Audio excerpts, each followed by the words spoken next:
Саламатсыздарбы, урматтуу телекөрүүчүлөр. Биз адаттагыдай эле өзүбүздүн илим жана турмуш аттуу илимий популярдуу берүүбүздүн кезектеги санын сиздерге сунуш кылмакчыбыз. Бүгүнкү күндөгү илимдин жаңылыктары боюнча адаттагыдай эле сиздерди тааныштырууну туура көрүп жатабыз. Акыркы учурларда ар бир жумада кеминде бир 30-дан 40-тан кем эмес жаңылык абдан сенсация жараткан чоң илимий ачылыштар болуп жатат. Алардын ичинен биз эки илимий жаңылыкты сиздердин назарыңыздарга бүгүн тартуулоону туура көрдүк. Биринчиси бул тарых, маданият жана адамзат өзүнүн өнүгүү тарыхындагы өзүнүн колу менен жасаган ушундай таң каларлык чоң жаңылыктар. Биз сиздер менен жакшы билебиз, илгерки доордо айрыкча ушу биздин кылымдын 3-чү, 4-чү жана 5-чи кылымдарындагы түштүк Америкадагы эң ушундай цивилизация, абдан таң калтырган цивилизацияны камсыз кылган майя уруусу, индеецтер уруусунун архитектуралык жетишкендиктери боюнча айткыбыз келет. Жакында эле америкалык окумуштуу Стивен Хьюстон ушу Браун университетинен Гватемаланын чытырман токойлорунун арасынан акыркы 100 жылда тынбай изделип жүргөн ошо майя уруусунун храмын табышты. Ал храм өзү бул күн храмы деп аталчу. Анын бар экендигин көпчүлүк окумуштуулар, тарыхчылар, илим изилдөөчүлөр илгертен бери айтып келе жатышкан. Вот ошол 27 июлда ушул жылы табылып, бүт дүйнөгө сенсация кылып жатат. Биринчи эле баягы ошол элге көрсөтүшкөн боюнча таң каларлык нерсе ошол храмдын өзүнүн архитектуралык жетишкендиктери. Негизинен ошол Кариб боюнун деңизинин боюнда жайгашкан бул храм ошо Гватемаланын чытырман токойлорунда таң каларлык нерсе эртең менен, мисалы үчүн күн тийген учурда ошо Кариб деңизи тарабынан карай турган болсо, храмдын бетинен эң гиганттык акуланын сүрөтү көрүнөт экен. Эгерде күн төбөдөн тийген учурда түшкө жакын, анда бир мындай бир абдан коркунучтуу ушундай бир жаныбардын, башка айтканда ажыдаардын элесин көрсөтөт экен храм. Ал эми кеч күн батып бара жаткан учурда ягуардын сүрөтүн көрсөтөт экен. Ушул бүгүнкү күндөгү илимий жетишкендиктер, мынакей голографиянын жетишкендиктерин айтабыз, жана башка илимдердин жетишкендиктерин айтабыз. Ошолордун колунан келбеген нерсени ошол 3-чү, 4-чү кылымдагы майя уруусунун чеберлери, усталары кандай жасашкан, кандай ушундай нерсеге жетишкен, ушулардын баардыгы таң каларлык ушундай бир чоң сенсация жаратып жатат.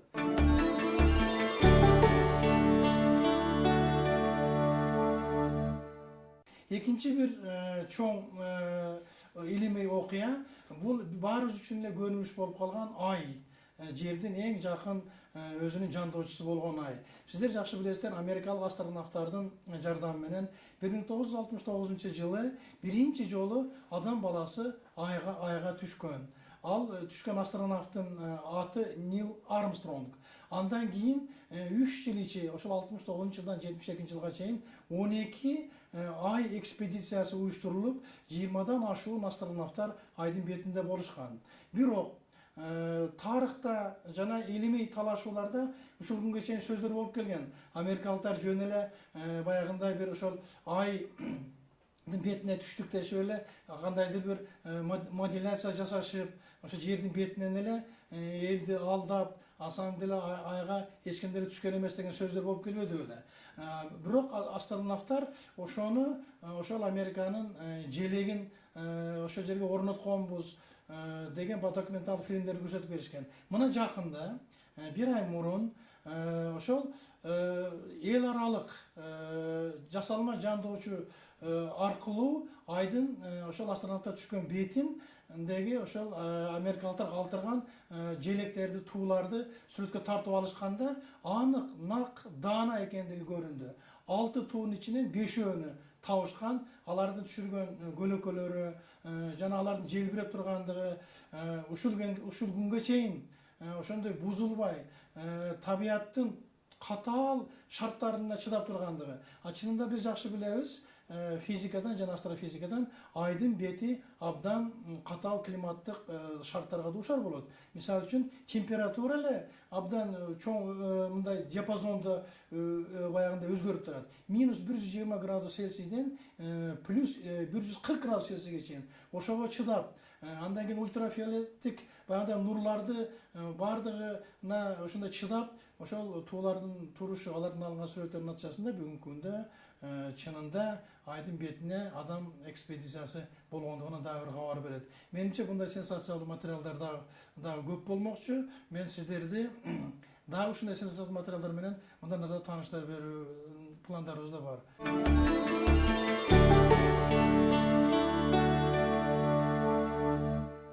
Урматтуу телекөрүүчүлөр, биз өткөн ошол илим жана турмуш берүүбүздөгү саныбызда негизинен Кыргызстандагы илимий саясатты жүргүзүү, илимдин орду, анын эффективдүүлүгү жөнүндө эки белгилүү инсандар менен аңгеме курган болчубуз. Алар Кыргызстандагы белгилүү кардиохирург профессор Калдарбек Абдураманов жана Туркиядагы иштеп жаткан биздин жердешибиз кыргызстандык белгилүү кардиолог Талант Батыралиев. Алар менен болгон аңгемебизди мынакей бүгүнкү биздин берүүбүздө дагы улантмакчыбыз. Анда сиздердин назарыңыздарда ошол эки инсан менен болгон биздин маегибиз.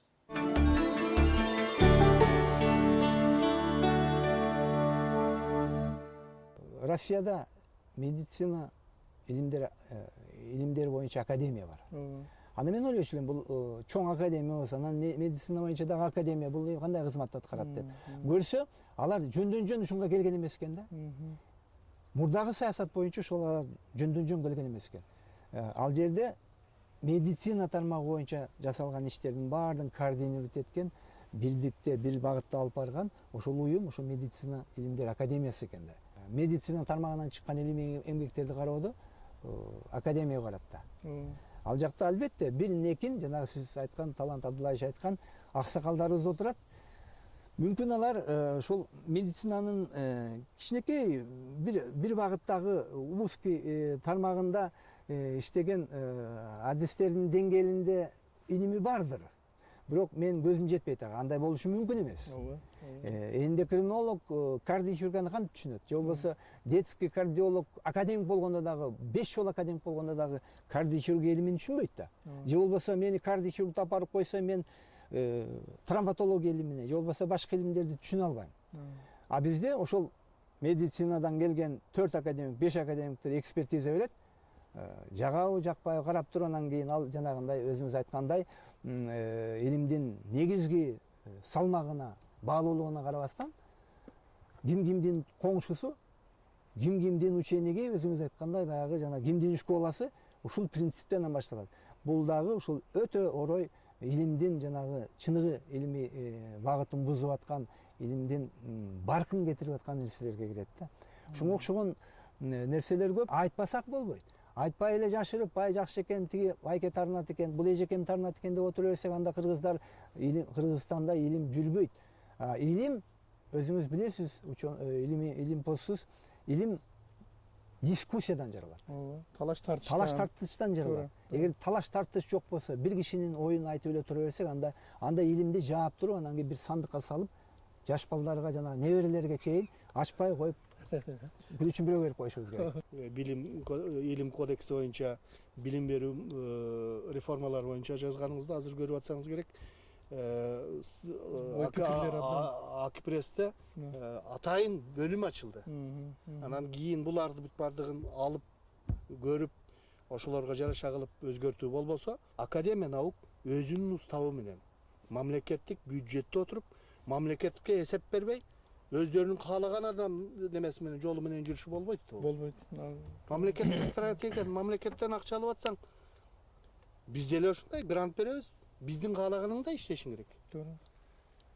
Азбы, чоңбу өздөрү деле бир жерден грант алып атат. Ошолордун иштеп берген акчасына көрө иштеп атабыз. Кааласаң да, каалабасаң да алган акчаңын адамын айтканын кыласың. Биз бул жерде кылалы, бирок деген өкмөттүн билим берүү, илим стратегиясындагы коргойлу.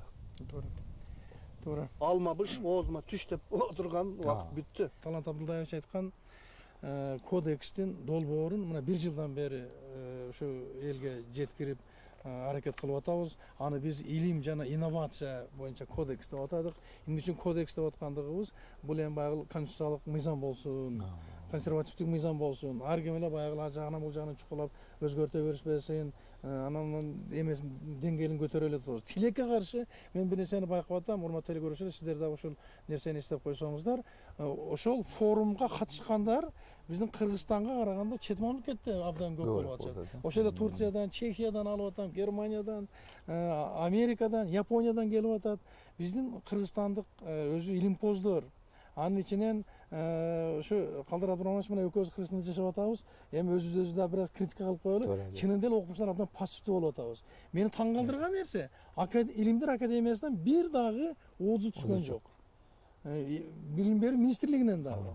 Ушулардын баардыгын, конечно, биз жандандырабыз. Өзүңүз айткан кодекс ушу 1 жылга жетип калды. Ооба, 1 жыл болуп калды. Бул дагы жакшы көрүнүш эмес. Менимче бул кодекс дегенди 3 айдын ичинде кабыл алыш керек. 6 ай ашып барса, кодексти батыраак алып берсеңер. Анан бир батыраак алганга өзүңүз айткандай жана активдүү катышсак, урматтуу илимпоздор. Себеби жанагы академиядан айтып атпайсызбы, бир дагы отзыв келген жок. Бул эмнени билдирет? Мен аларды жамандай албайм. Абдан жакшы академик агайлар, достор, иничектер бар, карындаштар бар.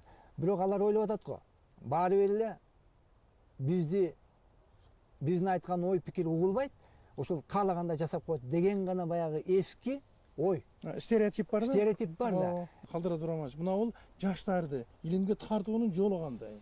Ушул боюнча бир ой пикирлериңиз болсо айтсаңыздар. Жаштарды илимге тартуу маселесин ушул жана биринчи уюштуруу, биз баш аягыбызды жыйып, кандай стандарт менен иштейбиз, кандай эреже менен иштейбиз, илимий мекемеде кандай эрежелер болот, защитанын жана 2 баскычтуу түрү болобу, же 1 баскычтуу жанагы эл аралык стандарт көтөбүзбү?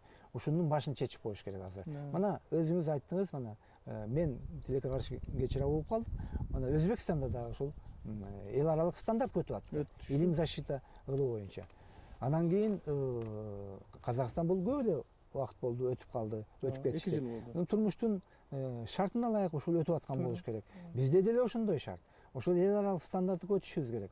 Анан кийин илимий эмгекти жактоо иштөө, баштап иштөөдөн баштап жыйынтык чыккан жана диссертацияны жактоо ушул технологиясында дагы бир эрежелерди киргизиш керек. Ал жакта дагы көптөгөн убакыттын тарлыгына байланыштуу мен айта албайм.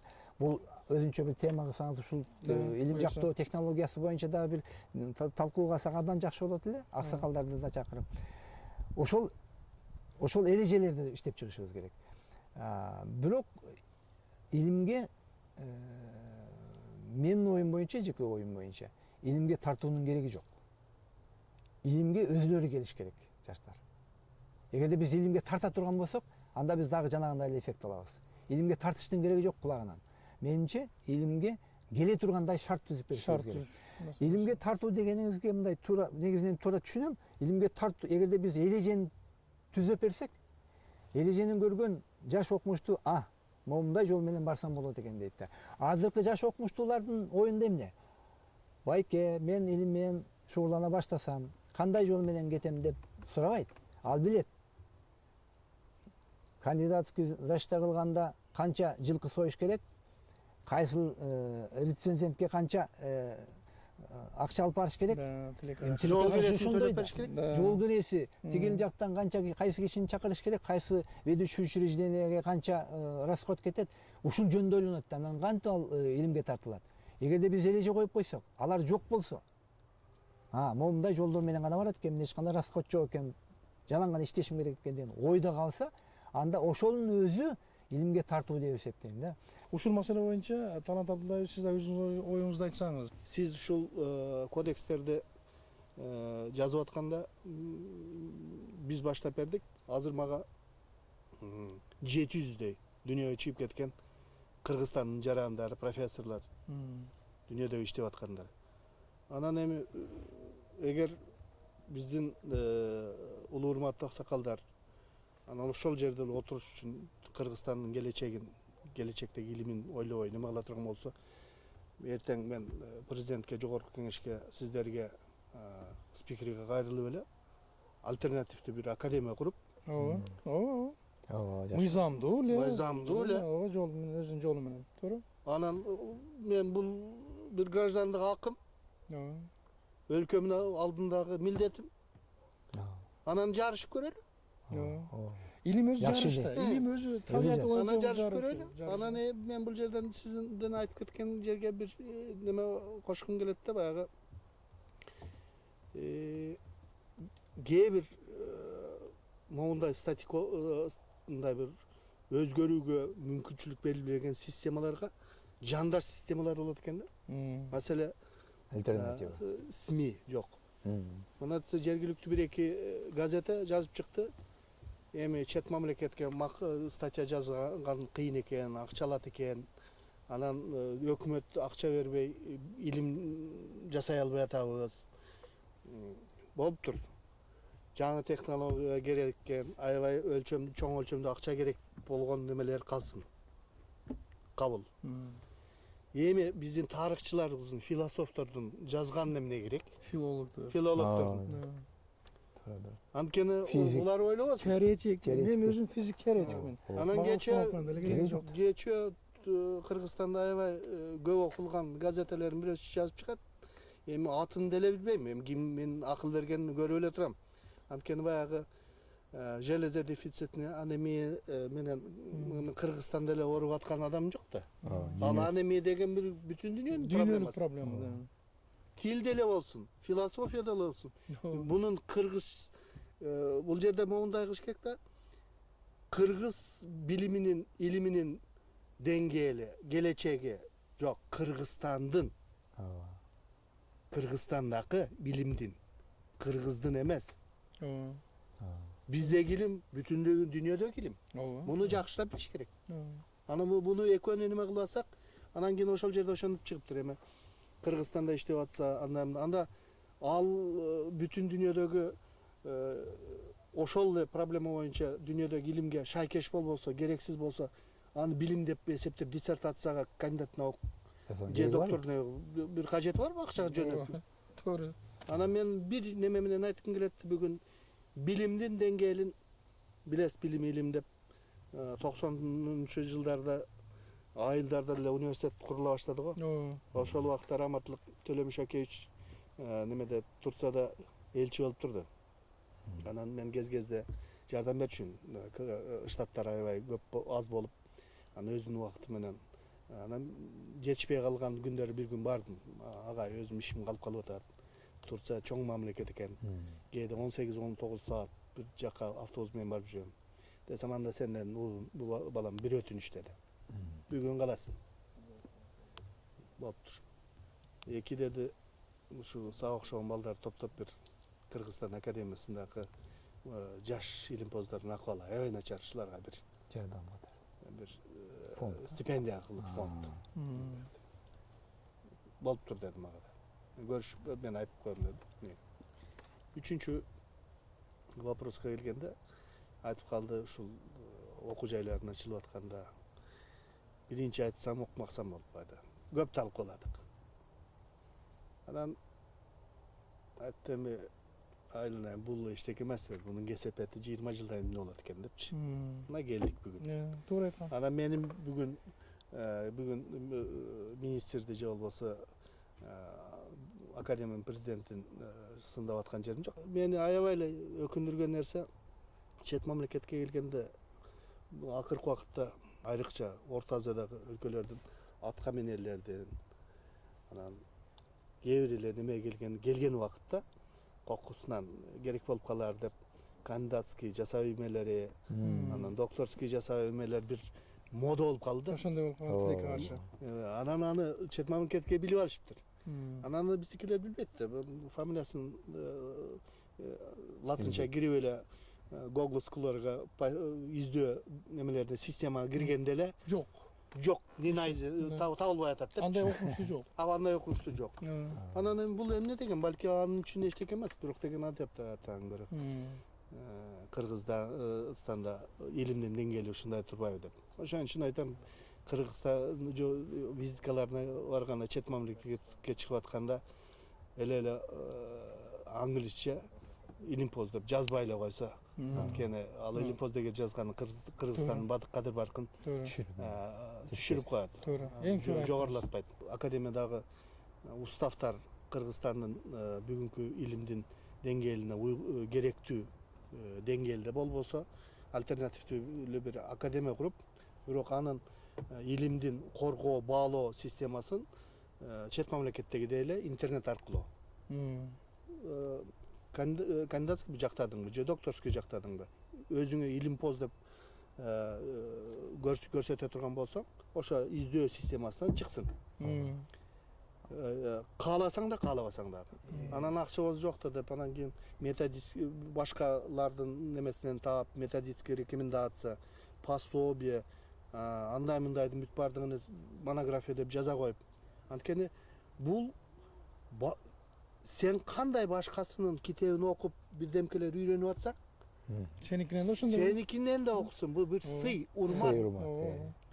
Бул билимге болгон улуу урмат, салым. Медициналык мекемелерде жанагы 61 мектепке окшош бир саясат жүрүп атат да. 61 мектептин Алмаз Шаршенович так Az жакшы. жерден калды да. Алмаз Шаршеновичке мен ыраазычылык билдирем.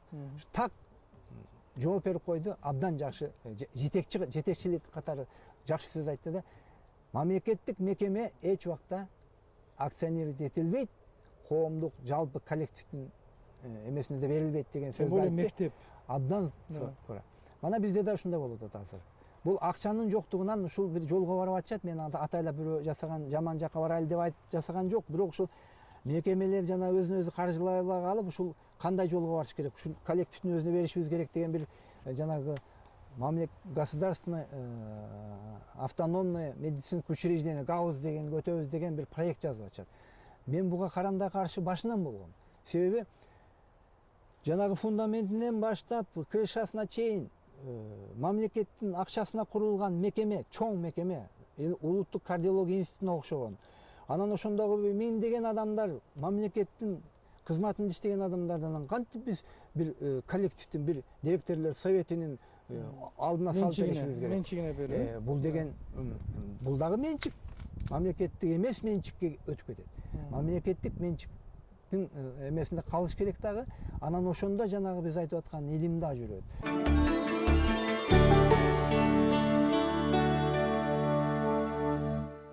Açıkını айтып коелу, биздин Кыргызстандагы көйгөй маселелер акыркы 20 жылда илимдин эффективдүүлүгүнө болгон көз караш, аларга болгон доомач жөнүндө ачык, айрым, эч кандай баягындай саясий боектору жок сөздөр болгон болчу. Мына ошол боюнча бүгүн дагы биз өзүбүздүн аңгемебизди уланткыбыз келет. Мен сиздерге, урматтуу телекөрүүчүлөр, урматтуу менин коллегаларым, укмуштуулар, илимдин докторлору, илимдин кандидаттары, корреспондент мүчөлөр жана академиктерди биз ушул биздин илим жана турмуш теле берүүбүзгө катышууга чакыруу менен ар кандай пикирлерди кабыл алып, негизинен биздин Кыргызстандын илимдин эффективдүүлүгүн арттыруу боюнча ушундай бир өзүбүздүн салымыбызды кошмокчубуз.